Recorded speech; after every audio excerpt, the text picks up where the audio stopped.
Sure. Ski. Hi, my name is Sohel. I come from to Bangladesh.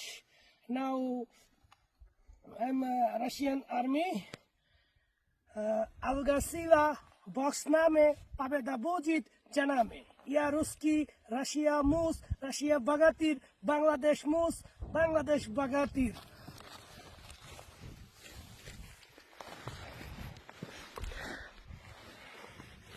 Как зовут? Зовут Черный, командир первого штурмового взвода। ওকে, তিনি হচ্ছেন যে আমাদের একজন কমান্ডার, অত্যাধিক ভালো একজন মানুষ। প্রিয় ফ্যান ফলোয়ার বন্ধুরা, আপনাদের উদ্দেশ্য করে কিছু বলতে চাই। সেটা হচ্ছে, অনেকে কমেন্টস করে যে আমরা ভাড়াটিয়া সৈনিক। কমেন্টটা সত্য করে যে আমরা ভাড়াটিয়াই সৈনিক। আমার একটা কথা হচ্ছে, আপনার এলাকায় সবচেয়ে ভালো একজন ব্যক্তি হচ্ছে মসজিদের ইমাম।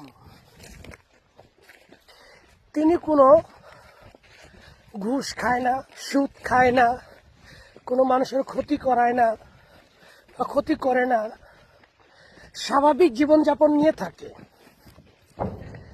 সেই ব্যক্তিটাও যদি আপনাদের মসজিদে নিয়োগ পায়, সেও একজন বেতনভুক্ত মানুষ হয়, মানে বেতনভুক্ত ইমাম।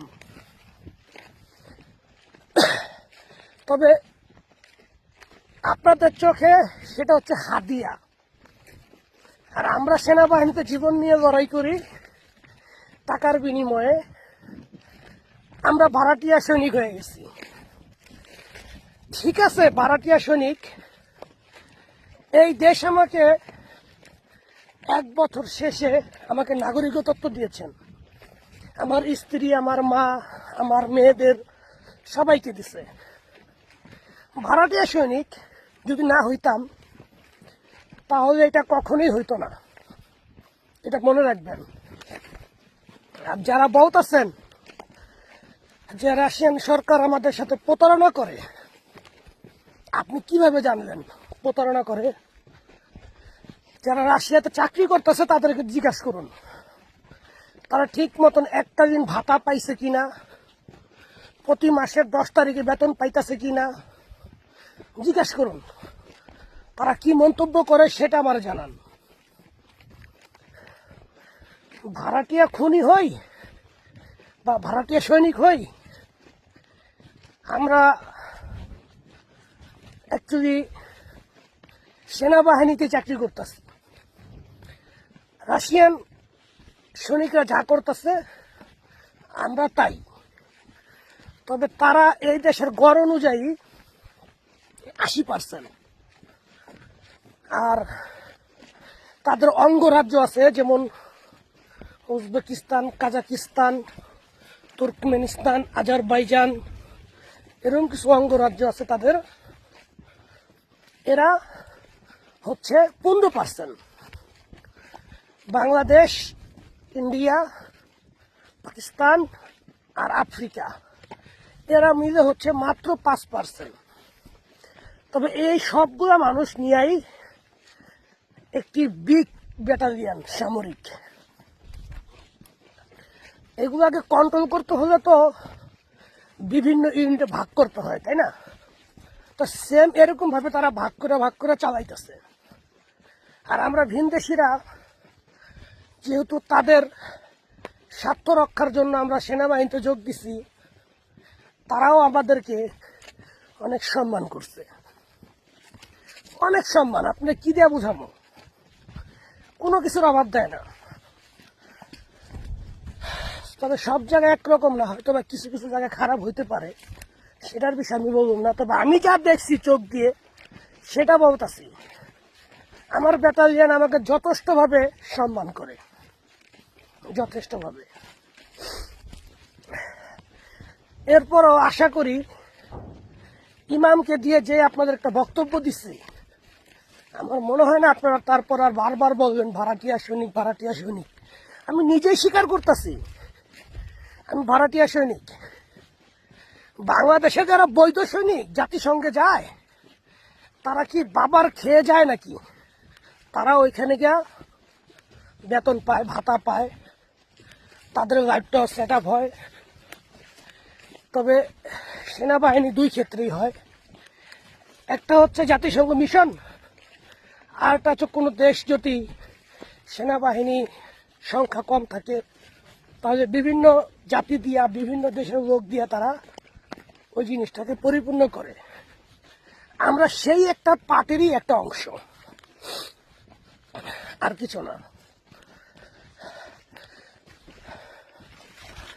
আশা করি সবাইকে বুঝাইতে পারছি। যদিও আমার কোনো কথায় আপনারা কষ্ট পেয়ে থাকেন, ছোট ভাই বন্ধু আপনাদের ছেলে মনে কইরা ক্ষমা করে দিবেন। সর্বদাই আমার জন্য দোয়া করবেন।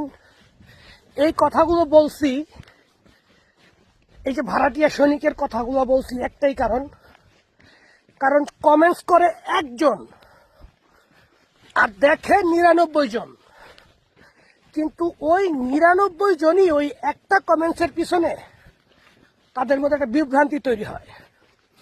যেরকম এক বালতি দুধের মধ্যে যদি এক চিমটি যে কোনো কালি পরে, দুধটা কিন্তু নষ্ট হয়ে যায়, ঠিক কিনা? তো আপনারা যারা উল্টাপাল্টা মন্তব্য করবেন, আগে চিন্তা করবেন পৃথিবীর সমস্ত দেশের সৈনিকরা জাতিসংঘ মিশনে গিয়া যা করে তারা কি ফ্রি করে নাকি? তারা টাকার বিনিময়ে করে। দ্বিতীয় কথা, অভ্যন্তরীণ রাষ্ট্রকে নিরাপত্তা দেওয়ার জন্য নিজ দেশের নাগরিকরা কি ফ্রি চাকরি করে কিনা? তারাও বেতনভুক্ত, অনেক সুযোগ সুবিধা তারা গ্রহণ করে। আমরা যদি কন্টাকে সেনাবাহিনী তাইসা যদি নিজের জীবনকে সাজাইতে পারি, ভাই আপনার দোষ কিসের? এখন দোষের কি দেখেন? আমার দেশ তো আমাকে সেনাবাহিনী চাকরি দেয় নাই, সেনাবাহিনী তো দূরের কথা, একটা সরকারি চাকরি দেয় নাই। বুঝতে পারছেন? সবচেয়ে বড় কথা হয়েছে, যে জাতি যত সংগ্রাম করবে সে তত উন্নত, আর যে জাতি যত রিস্ক নিব, হয় সে ফিনিশ আর না হয় ডেভেলপমেন্ট, দুইটার একটা। আমার ক্ষেত্রে সেইটাই হয়েছে, আমার ক্ষেত্রেও সেইটা, আর কিছু না। আশা করি আপনাদেরকে বুঝাইতে পারছি। ওকে।